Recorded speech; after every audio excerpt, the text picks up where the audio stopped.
18 जुलाई को जब बीजेपी समर्थक 38 दल एनडीए की मेगा मीटिंग नई दिल्ली में कर रहे थे, तब कांग्रेस समेत 26 दल बेंगलुरु में इंडिया नामक मोर्चा बना रहे थे। तब 12 क्षेत्रीय दलों ने तटस्थ रहते हुए अपने इरादों का ऐलान कर दिया था।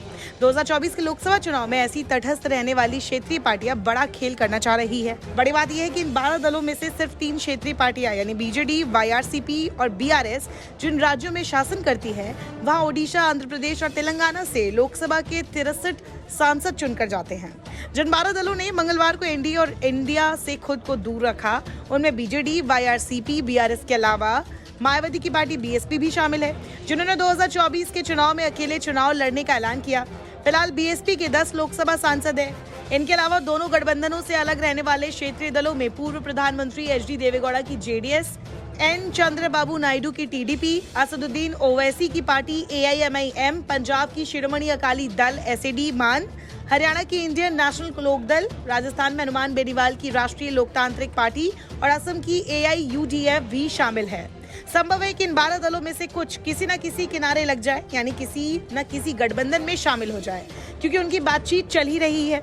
लेकिन कुछ के इरादे साफ है कि वो अकेले ही 2024 की जंग में उतरेंगे। टीडीपी, जेडीएस और अकाली दल के एनडीए में शामिल होने की संभावना है, जबकि एआईयूडीएफ के इंडिया गठबंधन में। पहले भी ये दल इन गठबंधनों की साथ ही रह चुके हैं। हालांकि 3 ताकतवर क्षेत्रीय दल बीजेडी, वाईआरसीपी, बीआरएस के मंसूबे अकेला चलने की है। नवीन पटनायक की बीजू जनता दल साल 2000 से ओडिशा पर शासन कर रही है। पटनायक ने कई मौकों पर और लगातार ममता बनर्जी और नीतीश कुमार सहित विपक्षी नेताओं के गठबंधन में शामिल होने के कई प्रस्तावों को खारिज कर दिया है। बीजेडी दावा करती रही कि वो कांग्रेस और बीजेपी दोनों से समान दूरी बनाकर रखती है। हालांकि इस पार्टी ने राज्यसभा में सत्तारूढ़ बीजेपी को कई बार बचाया है, जहां भगवा पार्टी के पास बहुमत नहीं है। जगमोहन रेड्डी की अगुवाई में 2019 में आंध्र प्रदेश विधानसभा चुनाव जीतने वाली वाईएसआर कांग्रेस पार्टी ने भी कई मौकों पर बीजेपी का समर्थन किया है। फिलहाल लोकसभा में उसके 22 सांसद हैं और 2019 में उसे 2.53% वोट मिले थे। आंध्र प्रदेश के अलावा तेलंगाना में भी इस दल का प्रभाव माना जाता है।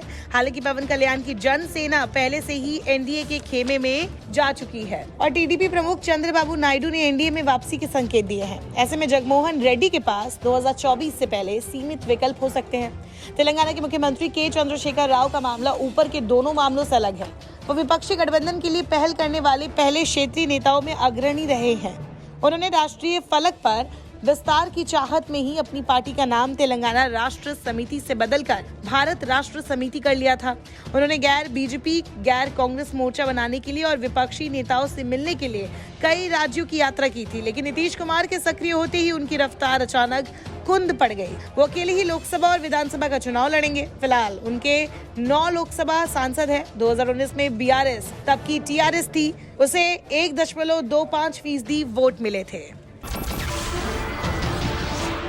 नमस्कार, मैं हूं मानक गुप्ता। अगर आपको हमारा ये वीडियो पसंद आया हो तो इसे लाइक और शेयर जरूर करें और हाँ, हमें सब्सक्राइब और फॉलो करना ना भूलें ताकि आप देश और दुनिया की कोई खबर मिस ना करें। तो जुड़े रहिए हमारे साथ और देखते रहिए न्यूज़ 24।